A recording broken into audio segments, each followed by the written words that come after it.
All right, everybody. I want to welcome you back to HNB Conversations with Cosmo and Rivka. And again, this is a conversation with me, Cosmo, and Rivka's dad, Dr. Ray Gannon. And we're going to continue talking about some of the things we began a couple of weeks ago before I fell and cracked my head. And we haven't been able to do the podcast over the last few weeks. But, we talked about the early Messianic movement. So I want you to greet everyone, Dad. Greetings, everyone. There you go. Shalom, shalom. And so, as I mentioned last time, if you didn't catch our last podcast, Dr. Gannon was on the front end of at the very beginning of the Modern Messianic Movement, and it was an exciting story to hear, and we want to continue because to talk about some of that because there are very few people that have the kind of perspective that he has, the 50 plus years from the beginning to the present of the Messianic movement, and over that course of time, seeing things that you didn't anticipate, the obstacles that you ran into, and so I'd like to just kind of begin to navigate through that time, and see where that kind of leads us in conversation. So like when you were beginning, what were some of the obstacles, the different areas of adversity that you ran into, maybe the unexpected or expected, but that you ran into at the beginning of? Well, right off the bat, I mean, not coming from Jewish backgrounds ourselves, Cassini from Greece, me, Yankee Doodle Dandy, Right. We really didn't have an adequate understanding of Jewish people, the Jewish culture, Jewish history. I mean, I had done some reading, like Leon Uris's Exodus and a few other things of this nature, Jewish history. But I came to discover how important it was to really have an in-depth understanding of Jewish history, an in-depth understanding of Jewish culture, to see the Jewish world through Jewish eyes, to have a mindset.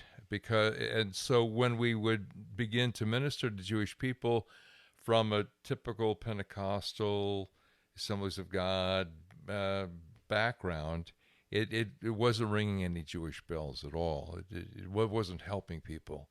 We needed to be able to climb into their minds and see through their eyes at the gospel we were proclaiming, and then designing our presentation in a way that it could be heard. Right. Because if you simply approach Jewish people with a classical Pentecostal street evangelism type mentality, then what you're effectively doing, if you're using all the wrong vocabulary and the wrong images and the wrong understanding of Scripture perhaps even, then it's like you're plugging their ears. You're looking them right in the eye, you're looking at the bridge of their nose, but plugging their ears and making it impossible for them to hear what it is you're saying.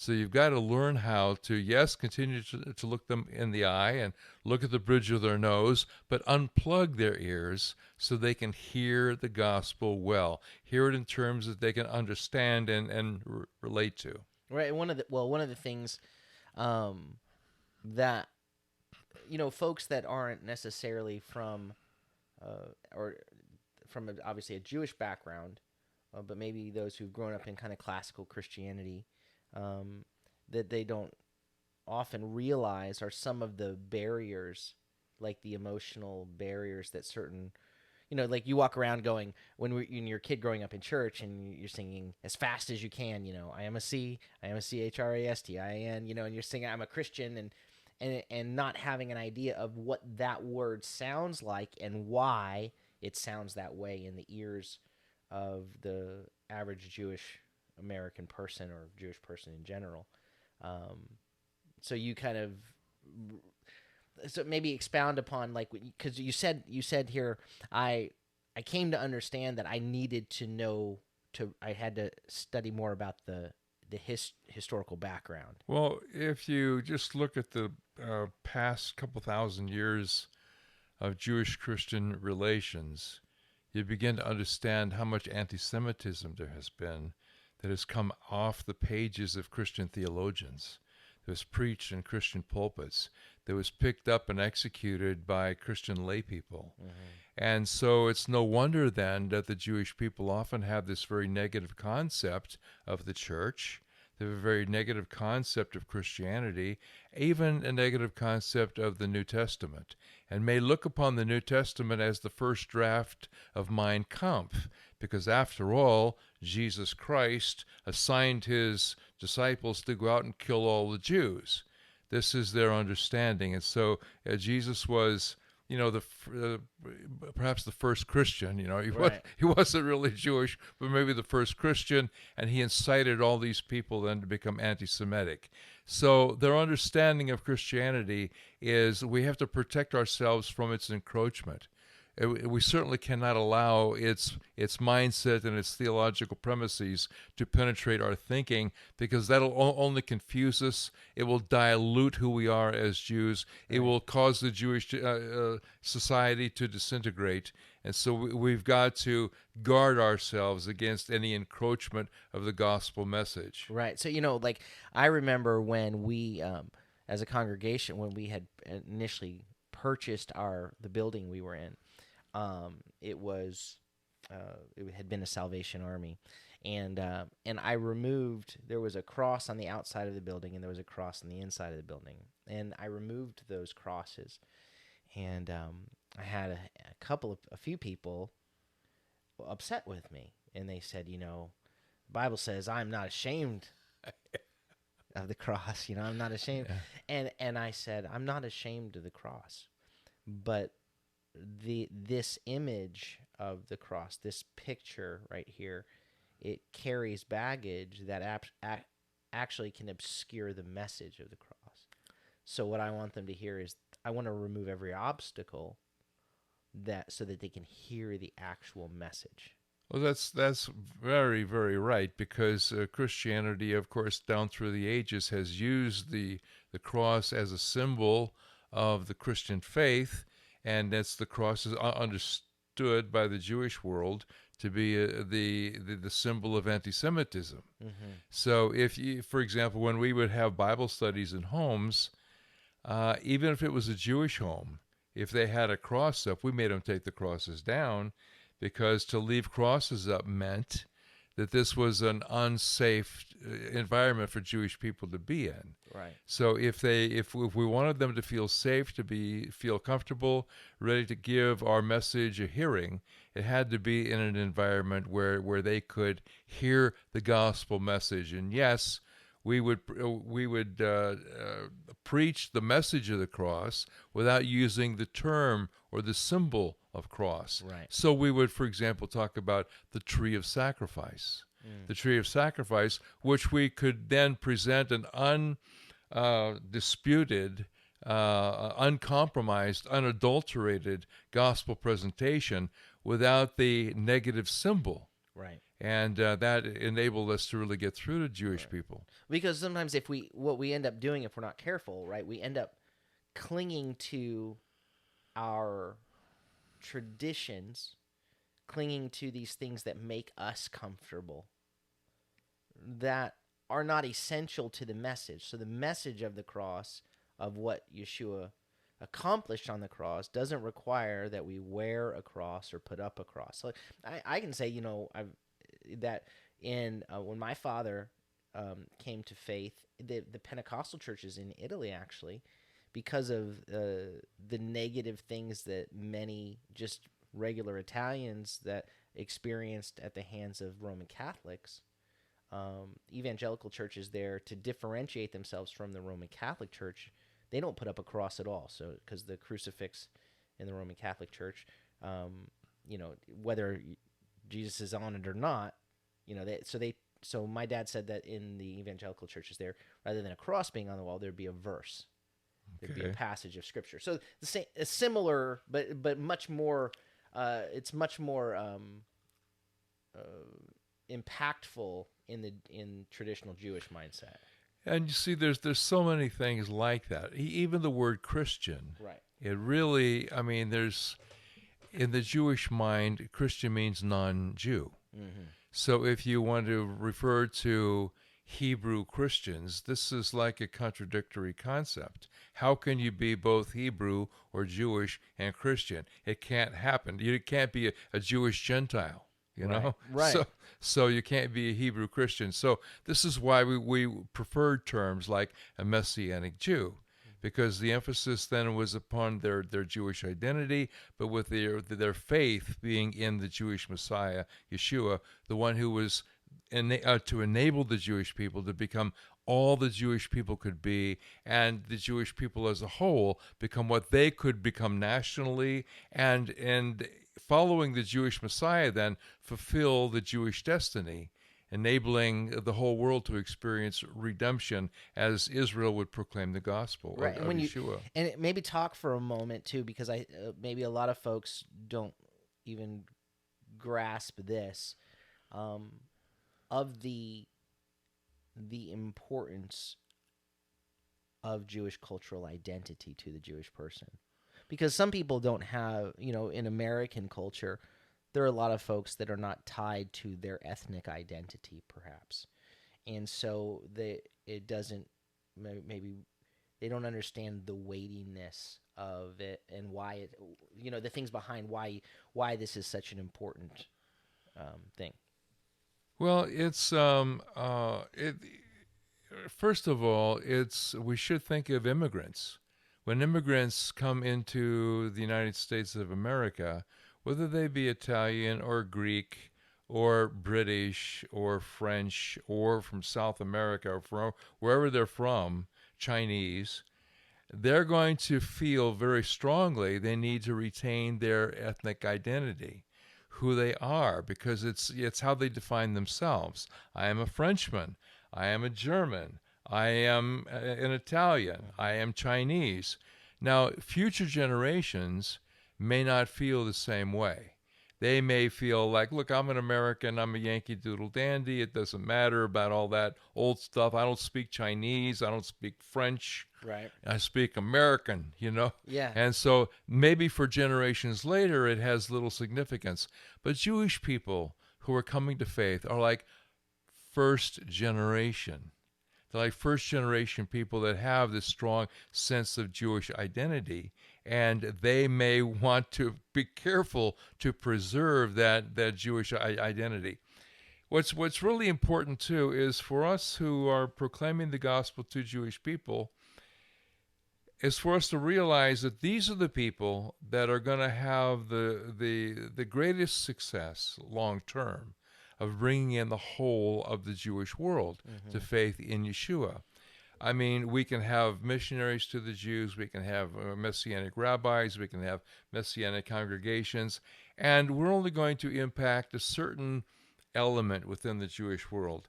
If we're going to impact the whole of the Jewish world, we really have to raise up a Messianic Jewish army, Right. of people that are going to go out and they're going to impact the Jewish world with the good news, and their Jewish identity is going to be critically important if they're going to be heard by the Jewish world. Right. Because the Jewish world is not interested in becoming non-Jewish. Right. Well, and particularly right where I think one of the things that we see in Jewish Christian relations that's so different from maybe what we experience in other cultures, is that often not just in the mindsets of Jews, but in the mindsets of Christians, the being Jewish is something that you're no longer able to be, right? So that your identity, they've been told you can no longer be Jewish. You need to set these things aside. No one tells Hispanic people you're no longer Hispanic. No one tells Italians, now that you've given your life to Jesus, you've lost your Italian identity. But to a Jewish person, they say, now prove to me you're a believer, have a ham sandwich. Yeah, thanks to the church fathers who were so anti-Semitic and anti-Jewish, and the preachers all through the centuries, and the lay people that picked up these anti-Semitic attitudes, they became persuaded that being Jewish was antithetical to faith. And so you really had to choose. It wasn't just the rabbis in the Jewish community who said you can't be both Jewish and believe in Yeshua. It was also the Christian community who really believed you can't be Jewish and believe in Yeshua. You've got to abandon all things Jewish in order to really demonstrate the fact that you're a faithful believer. Yeah, and it makes me wonder, like, kind of which came first, the chicken or the egg? Did the Jewish masses over time develop this understanding that we can't be Jews who believe in Jesus, who believe in Yeshua, because we've been told this has been imposed upon us, enforced upon us by, and then, we see a little bit, when we read in the New Testament, in the New Covenant Scriptures, we see that they were coming in Acts. Many of them were believing, what John and Peter were preaching, but because they were afraid of the religious leaders. So you see the people accepting, but it's always those in power that were resisting. Well, in the first century and in the second century, there were tens of thousands of Jewish people who were coming to faith in Yeshua. And yes, some of the Jewish leaders were distressed by this and tried to do what they could to kind of prevent this tide from as it was sweeping across the Jewish world. But Jewish people were able to come to faith because they found that Messianic faith in Yeshua was entirely consistent with their Jewish identity. It enabled them to become better Jewish people and more devoted to the things of God. What really set things back going forward was we have the replacement theology that was composed. It first came in incipient form and it was largely ignored. And then when Justin Martyr produced his book on discussion or dialogue with Trypho the Jew, then this replacement theology was crafted, suggesting that the church had replaced Israel in God's program, and that God wasn't interested in the Jews anymore, that he'd washed his hands of the Jews. Because they had killed his son, he didn't love them anymore, and he had really abandoned the Jews in favor of the Gentile church. So from then on, it was understood that for a Jewish person to embrace Yeshua, he had to commit cultural suicide. He had to commit social suicide. He had to swear off or swear to the death anything having to do with his Jewish identity or his Jewish past and fully embrace a non-Jewish identity. So this would obviously have it would reduce fruitfulness in the Jewish world. And the thing, it's not, I know for us this is obvious, but it's simply not in the Bible.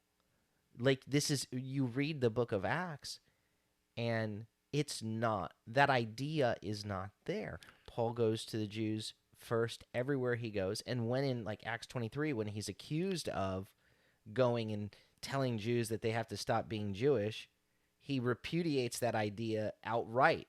And then I remember because I wasn't really growing up in, going to church. My dad had become a believer, and I grew up going to church, and Jewish identity wasn't central to me growing up.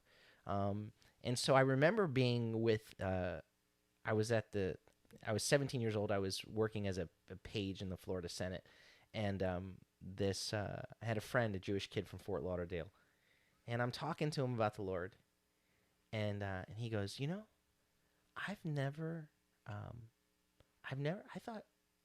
thought Christians hated Jews. That's all I've ever thought. And for me, that was so outside of my own understanding. I was like, what are you talking about? It had never been my experience. I'd grown up in a small town, and no one mistreated me because I was Italian, and no one really knew much about us being Jewish. And so he just assumed that that Jews were hated by Christians. It's woven right into the fabric of Jewish worldview. It's understood in the Jewish world that the whole world hates Jewish people. This modern problem that we're facing now with this war in Israel is only reinforcing that. It seems to suggest that the whole world is against the Jews, against Israel, against the survival of the Jewish state, Right. and everything Jewish people do is wrong and inexcusable, and anything other people do, even terrorist groups, somehow is justified. Right. This is why we have all these demonstrations all over America in support of Hamas. Yeah. This is not an utter surprise to a lot of Jewish people. It may surprise some more liberal Jews who can't imagine that this would happen in America, but it doesn't surprise all Jewish people because it's, again, woven into the fabric of Jewish culture. So when there is a Christian coming alongside the Jewish world, coming alongside Jewish people, standing to defend the Jewish people, protesting anti-Semitism and the like, that speaks volumes. And like your friend in high school, he's stunned to see what Christian support there really can be for the Jewish people. Right. And I think even what you're describing, what you came to realize that you needed, was this foundational understanding and mindset to dive into the Jewish mindset and world, to become, so to speak, as Paul says, I become all things to all men. But it's not something that, as you studied and you read, that everyone would always discover, right? It would be like a foundation. People don't go to a house and look at the foundation, but but that foundation's necessary for what you're trying to build on top of that. And so this understanding of and a sensitivity toward concerns in the Jewish mindset and the history of Jewish-Christian relations in that regard is a critical foundation toward building something that's healthy. And again, when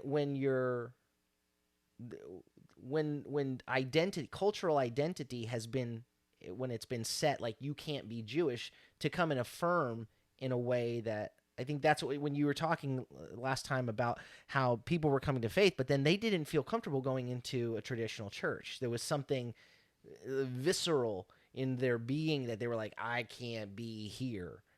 And so you began to develop this indigenous model of something culturally Jewish, but it rooted in with Yeshua and showing the Jewishness of the gospel.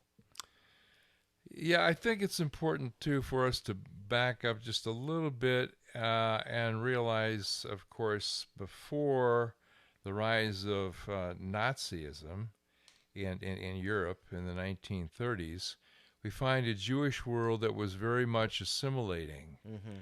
And German Jews, for example, felt that they were Germans first and Jewish second, and so forth. And then the whole crisis of the Holocaust shook the Jewish world to its foundation. You know, of course, 6 million people were killed in the Shoah. But in addition, the rest of the Jewish world suddenly felt very Jewish and needed to protect all things Jewish. Then when we had the Six-Day War in 1967, where Israel is victorious after 6 days and is able to reclaim different parts of the land that had been snatched from them in the previous generation, suddenly there was a new Jewish pride. And that Jewish pride caused younger people in particular, as well as Jewish people across the board, to feel very, very proud to be Jewish. And then again, they didn't want anything to interfere with their Jewish identity. They wanted to preserve that and celebrate that. At the same time, that enabled them to give an ear to the gospel, because their Jewishness now was not being threatened. Right. The Jewishness was in a certain comfort zone, and so they could listen to what the gospel had to say as it was presented in a Jewish way. Now that we're going through what we're going through now with this war following October 7, we're finding that the whole Jewish world, university campuses, everywhere across the country, and this country and around the world, Jewish people are suddenly again shaken to their foundation. Right. And it's going to cause them to recoil and go into a psychological defensive posture. And so it's going to be all the more important that when we approach them with the gospel, we've got to be able to see the world through their eyes and present it in a way they can hear it, Right. and move around the obstacles that Satan has thrown to prevent their faith. Right. So when you first when you first began, it's interesting. You made the analogy of, when I talked about cultural identity and the importance of that. You made the analogy of immigrants, and one of the interesting things, even in that analogy, I think it's a great analogy, and I think we see this often in the church, is that growing up, I grew up in a small town, a lot of rednecks, for lack of a better word, and they were like, "We don't need these Spanish people coming here and speaking Spanish. You're an American now. Speak American," right? And resented holding on to cultural identity from immigrants. Resent immigrants for clinging to their identity and insist upon being molded into the shape of what they think being a good American is, right? And so we see that a mindset of what a good Christian is, of what it is to be a Christian. It's a cultural mindset more than a biblical mindset, but they don't understand that. The people just say this is, it's like we don't realize we're wearing certain cultural lenses. And so a Jewish person comes to faith and they're threatened by a different expression of what that faith looks like, threatened by a different usage of language. Instead of saying Christ, saying Messiah, it's sometimes threatened by that, but in a similar way, it sometimes is an emotional reaction more than an intellectual reaction. But we see so in a way, again, that they're perfectly fine with Latino speaking congregations continuing to be Latino speaking and expressing in worship in their own unique way.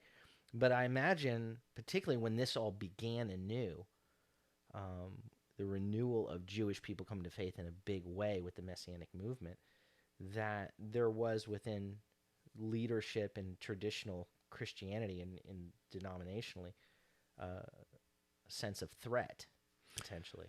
Well, when we started in Los Angeles in 1970, we graduated from Bethany Bible College, and my wife Cassini and I went to Southern California, and we just started going door to door and had a little storefront, and things evolved where finally we had a series of home Bible studies and whatnot, Jewish home Bible studies, and spread out really across the Los Angeles basin. But so many Jewish people were now coming to the Lord. But one thing the Assemblies of God made very clear to us right off the bat, I mean, when we first approached them about being recognized as ministers to the Jewish people, I mean, we were only 21, 22 years old. Right. So, but one of the things that they insisted was no Jewish churches. We don't want to have any Jewish churches. Well, that was just fine with me. I couldn't even conceive of a Jewish church per se. What I wanted to do, what I expected to do, was just win Jewish people to the Lord and plant them in Assemblies of God churches and go on my merry way. I didn't want to be a pastor. And if I could interrupt for a second, Yeah. What's fascinating to me about that is that at that very time, in a way that we don't have now, we actually had cultural districts in the Assemblies of God. My dad was part of the Italian district of the Assemblies of God. There was a German district. So there were actually churches that were indeed culturally set apart and understood and appreciated. We still have Latino districts, right, in our denomination. But that drawing the line, nobody draws the line elsewhere. They don't draw the line at Italians and Germans and Hispanics, but no Jewish churches. Well, this is what we understood. We recognized over the course of time, here we were winning so many Jewish people to the Lord, and only half of them were culturally prepared to go into a church, whether it be a Baptist church or Foursquare church or Assembly of God church, only half of them felt like that was a place where they'd even want to darken the door, even for a short visit. Most of them just wanted to just go to the Bible studies, and that'd be their life experience, their faith experience. We believed in the local congregation.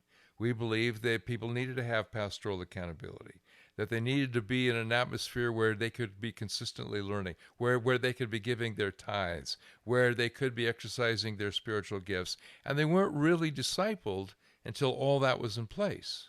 So we felt very strongly we needed to have congregations. We knew we couldn't make just a church, because that wasn't going to, that was so alien to Jewish people. That would never work. I mean, there were churches, they weren't interested in church per se, but we decided that we needed to have a Messianic synagogue. Well, this was not allowed in our structure.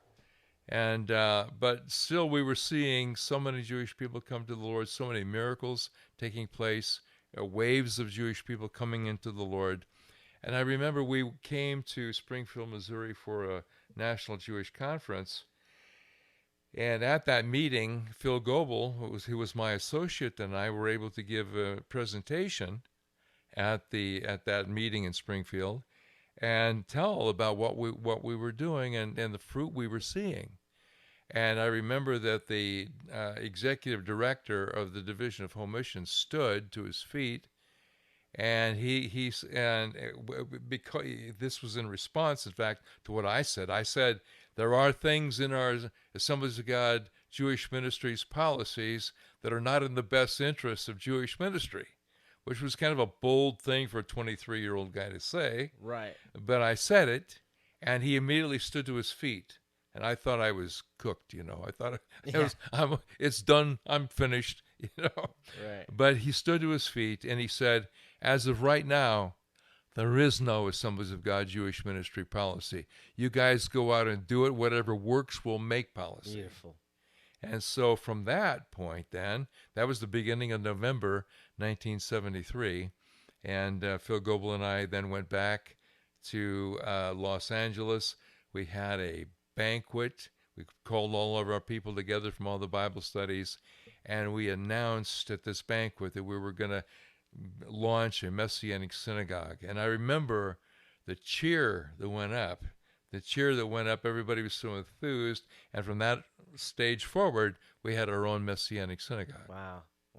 Well, that's encouraging too, to hear that someone in a place of authority was spiritually attuned and enough and submissive to the mission of the Holy Spirit to be able to say, structure, there's no structure. I mean, that's really, I love that when there are those that in that place of authority that walk in the way that we're called to. See, you're surprised. I was surprised. I'll tell you who was not surprised. Moshe Rosen, the founder of the Jews for Jesus, came to me one day, or I came to him. I forget if I was visiting in his office, maybe Jews for Jesus office in San Francisco, but we were friends. And he said to me when I was very young, he said that the Assemblies of God had the greatest advantage to impact the Jewish world, far greater than Jews for Jesus, far greater than any of the mission organizations. The Assemblies of God can do it. Now, Moshe Rosen was a Jew, but he was also a Baptist minister. So I was a little surprised by his coming out with this kind of salute to the Assemblies of God. And I said, why in the world would you say that, Moshe? He said, well, there's a couple of reasons. One is that the Assemblies of God have cultural sensitivities. They understand that it's legitimate for ethnic groups to establish congregations or ministries along their ethnic lines, and realize how important it is for those people to be reaching out to people of their own ethnic variety, and they give them license to do that. Mm-hmm. That's why they have all these different ethnic districts and whatnot. He said, and secondly, He says the Assemblies of God are probably the most generous people in terms of getting behind missions. So that combination, that 1-2 punch, is really going to enable the Assemblies of God to make a profound impact upon the Jewish world. Now, it may surprise also some of our listeners that the Assemblies of God are listed by the Jewish community. I don't know if it's the third or the fourth most dangerous organization for Jewish survival because they see what the Assemblies of God have done and what they're capable of doing, and they are suggesting Assemblies of God have got to be watched because they make great intrusions with the gospel. They bring the gospel into the Jewish world and make a difference. Right. So because in the mindset of Jewish leadership, what we have to understand is they view us as predatory wolves. Yes. Coming after their sheep. In their mindset, their understanding. So they have what we call we call them anti-missionary groups. Maybe they call them that too. But their job is to undo the work of those who are bringing the gospel to Jewish people. Look, it's not uncommon. I lived in Israel for many years. It was not uncommon to find periodicals in Israel that would list in discussing problems for the Jewish world to find in one sentence, the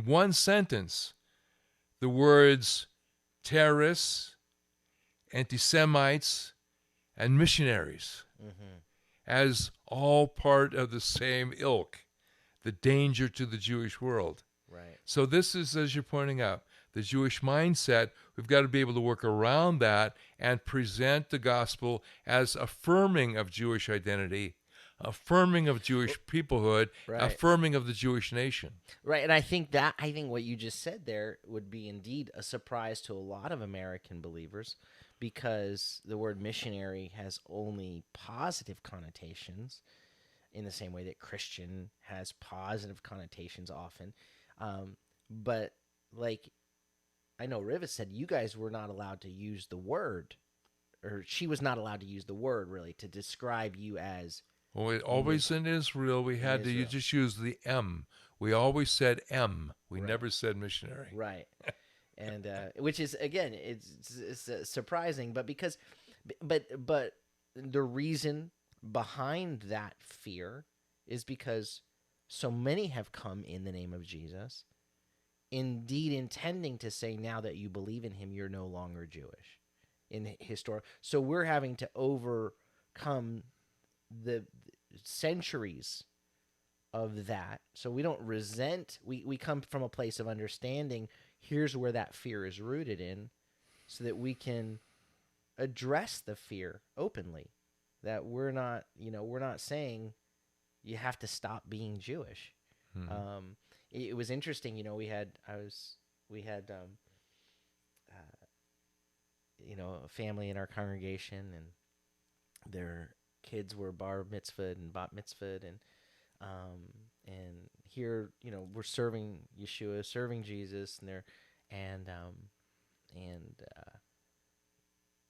they're celebrating Hanukkah and celebrating all the feasts that as well, and the Jewish family from New Jersey that they said to the wife, said, you know what, you guys are more. The mother said, you're more religious than any of my children. Now this was a good sign. We often use the word in religion in a bad way, but their maintaining of Jewish cultural identity was indeed a positive witness to their unbelieving family. Right.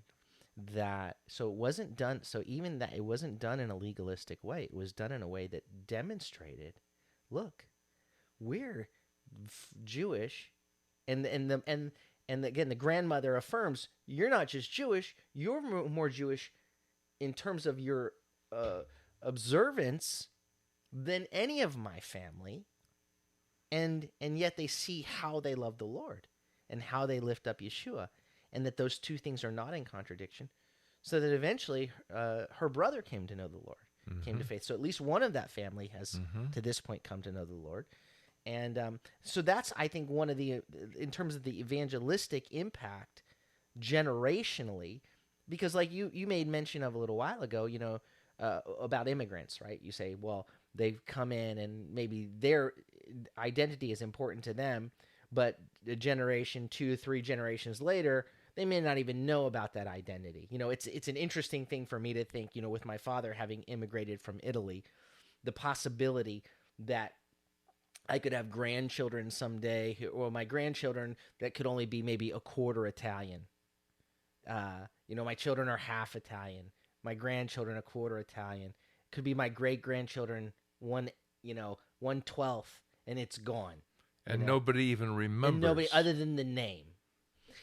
So this idea, and so the threat is often that, or where Jewish leaders will say, okay, you may be Jewish and hold on to your Jewish identity, but what about your children now that you believe in Jesus? And what about your grandchildren? And so you're effectively lost to your people when you come to faith in Jesus. And so they view Jewish evangelism as a type of cultural holocaust. Yeah. And so when we can demonstrate this holding on to identity, cultural identity, it's not in conflict with Jesus, with Yeshua, then it's a long-term witness. Now, the legitimacy of presenting the gospel to Jewish people in a way they can hear the gospel and appreciate it, and be confident that it's in their best interests and in the best interest of their people group, is illustrated, I think, by what happened to us in the months and early years of what we did in Los Angeles. When we started the congregation, Messianic Synagogue, and we saw so many Jewish people coming to faith, in the hundreds, and so many people immersed in water. I mean, a great revival was happening, people being filled with the Holy Spirit, going out and winning other Jewish people to the Lord. It was wonderful. It was absolutely wonderful. But there were people that didn't think it was very wonderful. And the people that didn't think it was very wonderful included other mission organizations. Not the Jews for Jesus, I would say. They were always supportive of what we were doing. But I'm talking about other groups, big name groups, were writing us up in their magazines. They were publishing in Christianity Today, in a magazine called Christian Century, and in other magazines that I could name the names of, but they would be identified too closely with different mission groups, and I'll just avoid naming them. But here's what they were saying about us. Ray Gannon and Phil Goebel and Beth Emanuel have to be a cult. They have to be a cult because in order for so many Jewish people to be coming to faith, they've got to be adulterating the gospel. They've got to be preaching a compromised gospel, because Jewish people are not going to respond if they hear the true gospel. So what was the difference then between us and those two groups? We were presenting the true gospel. Jewish people were really responding. The other people were presenting the gospel, but effectively plugging the ears of the people that they were trying to minister to. Right. And one was producing fruit and others were not. And so when I would go out witnessing, for example, with some of the other missionaries from different groups, they would say things to me like, if you win one Jewish person a year, you're really doing well. And I concluded that was not what I wanted to be doing the rest of my life. I wanted to be winning a lot of Jewish people to the Lord. And so we questioned this particular stale approach to the Jewish world, dared to try things that were being done around the world in reaching people of all different ethnic backgrounds and nations. And we employed the same kinds of things and in terms of impacting our Jewish people. And then we saw such great fruitfulness. Mm. So there's a lot to be said for taking your ears, taking Yeah. your fingers out of the ears of Jewish people and presenting the gospel in a way they can hear it and understand it. Right. And we have to, like, right, there's a humility that comes with that. That's required to be able to do that. That says, um, I'm willing to lay down everything, but to hold on to the truth. But the way that the language that I use, the wording that I use, the structure, anything to peel anything that's not central to the gospel, peel it away so that the heart of this can come through. And Lord, use that. I mean, it just when sometimes we hold on so tight without recognizing it to our own ways, our own traditions, unwilling like to hold on to we just hold on to our structures, that it hinders us. But if we'll speak, I know, Dr. Gannon was my professor, so there's a lot of things that he talked. When I remember when you talked to us in cross cultural ministry about God as the great communicator and how He comes to the in the Passover and uses language that they would understand. And if we would come to the people with language they can understand, there's fruitfulness there because we see them rather than like one of the things I think that's important when we talk to Jewish unbelievers is instead of starting off, a lot of people are like, how do I witness to Jewish people? And that's a fair question. But I think with each one, we on in a general level, we have to go with a heart that says, I want to meet you where you're at. And so we go asking questions. And what does it mean to you? What does being Jewish mean to you? What does your life look like? And allow the Holy Spirit to lead us and guide us in the presentation of the gospel afterward. I'd love to maybe before we close, maybe if you could, from the earliest days, maybe if you can recall the testimony of maybe one of the first people that you led to the Lord, that experience, one of the first Jewish people at the beginning, maybe even before the congregation began or around that time. And I know I'm kind of putting you on the spot there to bring that, but someone that kind of jumps to your mind that was just a cause for amazing rejoicing with you and Mom. Well, there was a lady by the name of Ina Golden who was, remember, Ina Golden was 70 years of age. Our hostess for our Bible study in Beverly Hills was Eleanor Hearn. And she called me one day and said, there's a lady in Hollywood who would like to come to our Bible study. Could you pick her up? So I went by Hollywood and I remember her address. But I won't give it.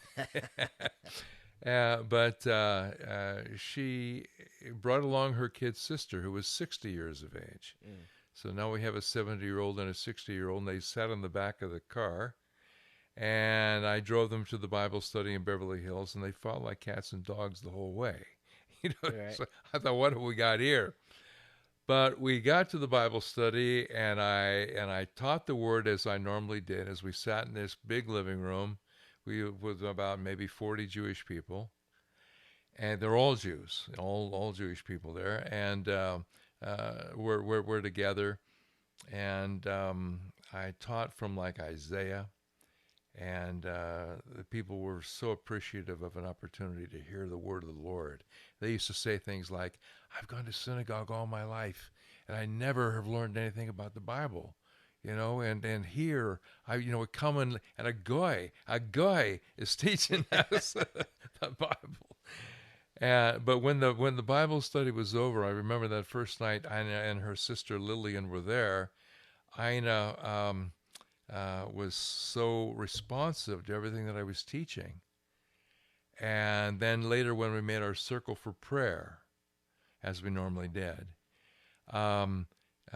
she stepped into the middle of the circle. And she used a phrase which we had not used the whole night. She said, pray for me that God will fill this empty vessel with new wine. Wow. And I was a little taken back by her request, but we laid hands on her, prayed for Ina Golden, and boom, she went down on the floor under the power of God. Wow. We picked her up, prayed for her again, boom, down on the floor, she went under the power of God. We picked her up again, put her on the couch.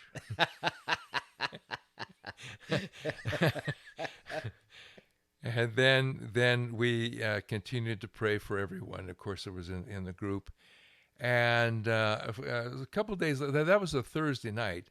Saturday, she comes into my office in North Hollywood. She comes into my office and she's crying. And I said, Ina, tell me, why are you crying? She said, so you tell me why I'm crying. Ever since you prayed for me, I can't stop crying. And I said, well, Ina, tell me a little bit about yourself. And she said, well, she says, I have this Orthodox Jewish background. I grew up in New York in an Orthodox Jewish home. But by the time I was 37 years old, I felt like it was an empty experience for me. And so I began to delve into all kinds of other kinds of teachings. And it happened that she had learned and mastered a great number of the cults. And now she had done that to such a measure, she was able to offer classes in all of these different cultic things. And now she had her own academy. Oh my goodness. And so, and she had this student body of Jews and Gentiles in her academy where she was teaching all these cultic things. So when I hear this, I said to her, Ina, the first thing you're going to have to do is you're going to have to give up everything having to do with your cultic past. You're going to have to give up your source of livelihood. You're going to have to develop a whole new circle of friends.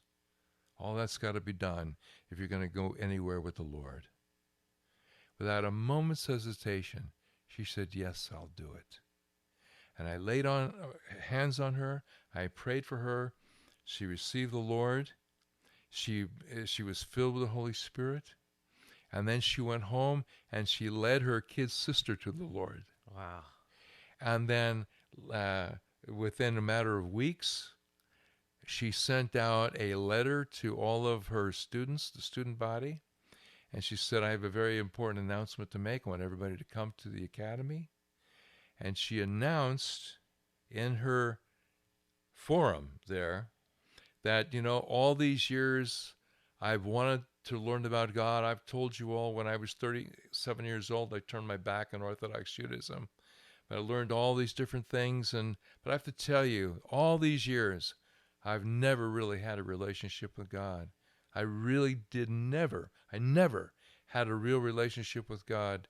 But she says, you know, now that I've come to faith in the Messiah, Yeshua, and I've been touched by the Spirit of God, I've been born again and filled with the Holy Spirit, she says, now, for the first time in my life, I have a real relationship with the Lord. And she said, I'm giving you notice, I'm closing down the academy.